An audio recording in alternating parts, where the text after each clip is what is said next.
Bonsoir Fabien. Vous venez de lancer le site Cellule Emploi Jeune. Quel est tout simplement son objectif? Que va-t-il apporter? Le site Cellule Emploi Jeune, en fait, c'est la continuité du site Études Alternance Monaco qui avait été lancé l'été précédent. On a souhaité ajouter plus de contenu et plus d'offres pour les jeunes de la Principauté. Donc l'idée, c'est de pouvoir proposer aux jeunes des moyens, un nouvel outil pour pouvoir postuler et candidater directement auprès des entreprises. Et pour l'instant, nous avons déjà une 50aine de partenaires sur le site. Mais comme le site est voué à perdurer, et nous allons le faire vivre tout au long de l'année, ce nombre va forcément évoluer. D'un point de vue concret, qu'est-ce que l'on y trouve sur ce site? Quelle est sa pagination? On va y trouver à la fois tout ce qui est démarches et aides qui sont proposées par la cellule emploi jeune, mais aussi des offres de stage et d'alternance qui sont proposées aux étudiants. Et donc les jeunes pourront postuler directement et prendre contact avec l'entreprise. Vous êtes donc la responsable de la cellule emploi jeune. L'été va arriver très vite.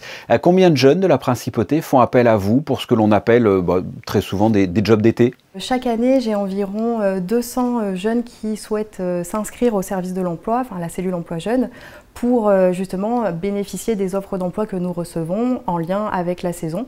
Donc plus ou moins chaque année 200 étudiants. Et quel est selon vous l'intérêt de passer par la cellule emploi jeune pour trouver un emploi plutôt que d'aller démarcher directement? L'intérêt, c'est déjà de recevoir toutes les offres d'emploi qui sont proposées par les employeurs. Donc ça permet aux jeunes de ne pas louper d'offres d'emploi et surtout ça facilite sa recherche puisque l'employeur va recevoir le CV, il sait que ça vient de la cellule emploi jeune et donc il y a une attention particulière qui est amenée à ces candidatures. Quels sont les emplois recherchés par les jeunes, les secteurs demandés? Pour les emplois saisonniers, on n'a pas spécialement de secteurs qui sont demandés par les jeunes puisqu'ils savent que de toute façon c'est forcément en lien avec le tourisme. Donc ça va être dans la vente, dans l'hôtellerie, dans l'administratif aussi. Ce qu'on peut avoir par contre, c'est des jeunes qui vont nous spécifier ne pas vouloir un secteur ou alors préférer un secteur de l'administratif par exemple pour qu'il y ait un lien et une cohérence avec les études qu'ils préparent. Quels sont les profils en règle générale recherchés par les entreprises? Les employeurs demandent des jeunes motivés, qui ont envie de travailler l'été.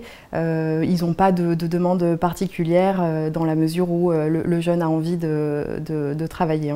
Il y a une évolution du type de job depuis le début de la crise sanitaire. Ça a changé ou c'est revenu à la normale? Non, il n'y a pas eu d'évolution dans le secteur de recherche. Par contre, c'est vrai qu'un jeune qui s'inscrit à la cellule emploi jeune va mettre un peu plus de temps à trouver un emploi par rapport à avant la crise. Mais en termes de secteur, non, on ne peut pas dire qu'il y ait eu un grand changement, surtout que les jeunes sont déjà plus ou moins orientés et insérés, donc leur choix d'emploi est déjà choisi. On l'a dit en début d'entretien, vous venez de sortir aujourd'hui ce site internet Cellule Emploi Jeune. Il faut taper une adresse en particulier? Tout à fait, donc c'est celluleemploijeune.gouv.mc et donc nous invitons les employeurs à mettre leur page en ligne, donc à nous contacter, mais également tous les jeunes à aller se renseigner, à aller visiter le site pour pouvoir avoir accès à ce large catalogue. Sandra Lefranc, merci. Merci à vous Fabien.